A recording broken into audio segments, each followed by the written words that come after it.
15 సంవత్సరాలు పరిపాలిస్తే Iran Muslims చేతిలో Islamic country అయిపోయింది. ఇరాక్ను కూడా 15 సంవత్సరాలు ముస్లిమ్స్ పరిపాలిస్తే అది ఇస్లామిక్ కంట్రీ అయిపోయింది.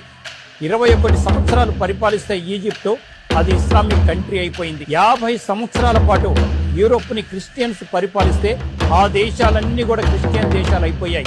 కానీ నా భారతదేశం, నా హిందూ దేశం 800 సంవత్సరాలు ముస్లింస్ పరిపాలించిన, దండయాత్ర చేసిన ఘోరీలు, గజనీ మహమ్మదులు, ఔరంగజేబులు, ఇటువంటి ముష్కరులు ఎంతో మంది దాడి చేసిన నిలబడింది హిందూ ధర్మం. 200 పైచిలుకు సంవత్సరాలు క్రిస్టియన్స్ పరిపాలించిన, పరాయి దేశస్తులు పరిపాలించిన, ఎక్కడ కూడా మారలేదు. అదే హిందూ దేశం నిలబడింది, హిందుత్వం నిలబడింది.